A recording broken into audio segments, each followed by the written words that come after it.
во текот на целиот процес на проектот е дефинирана во Торон, меѓутоа не ограничуваме само на тие теми. Овдека имаме јакнење на капацитетите на земјоделски проекти, предмет пресметка, технички спецификации. Значи треба да изработиме предфизибилити студија за евато по сите плански региони во државата. Подочка на проектот, меѓутоа и да покажат спремност врз основа на методологија базирана за изградба за инвестиции во анализа и се со цел да се дојде до методолошка. Повелете. Почитувана господја Вирбе Вимпари, раководител на оделот за оперативни работи при делегацијата на Европската унија, почитувани представници на медиумите, почитувани присутни, ми представува особено задоволство денес да го најавам официјалното започнување на проектот Мали, нискотрошковни, еколошко прифатливи системи за наводнување, избирање на локации и подготовка на целосно тендерско досие за изградба. Проектот е финансиран од инструментот за предприставна помош ИПА на Европската унија. Проектот за услуги финансиран од Националната програма ИПА 2013 се спроведува во Министерството за земјоделство, шумарство и водостопанство, поточно во Управата за водостопанство.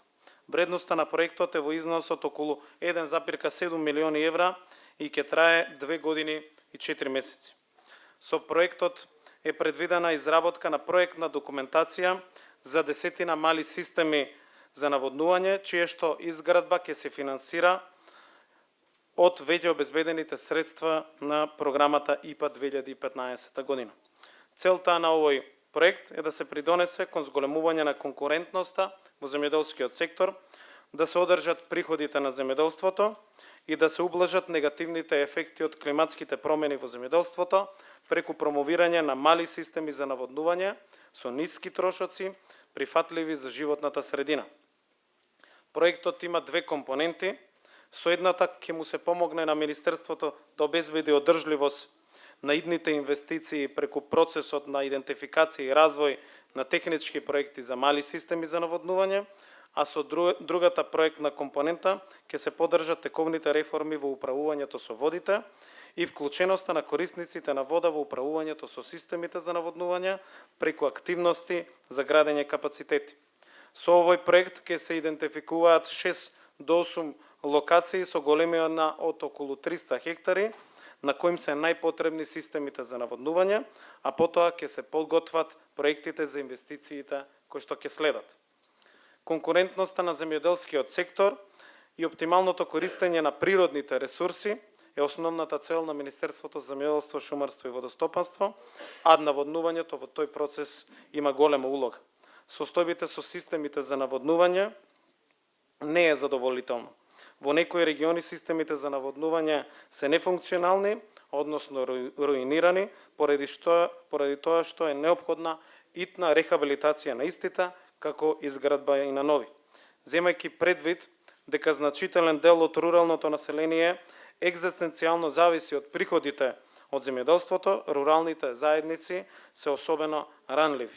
Затоа потребно е да се подобри наводнувањето, вклучувајќи ги и малите системи за наводнување, токму за оние земјоделци кои од тоа живеат, а немаат пристап до истите.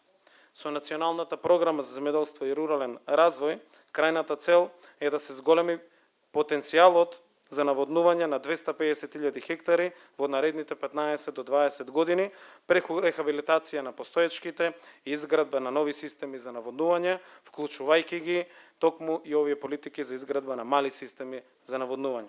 Европската унија има значителна улога во поддршката на реформите и зајакнувањето на нашиот земјоделски сектор во правец на усогласување со стандардите на Европската унија, а преку ИПА програмата на Европската унија имаме пристап и до проекти за наводнување.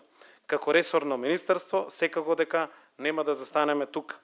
Нашите идни политики ќе бидат во насока на изградба на нови системи за наводнување. Во името на владата на Република Македонија, ја користам токму оваа денес прилика да изразам голема благодарност до Европската унија, до делегацијата на Европската унија во Македонија, што ја возможи реализацијата на овој значаен проект. А успешноста на проектот ќе биде добра основа и пример за иницирање на други проекти и аплицирање за финансиски средства за реализација на истите повторно од инструментите на Европската унија. Благодарам уште еднаш и за присуството и за интересот при промовирањето на самиот проект денес. Благодарам.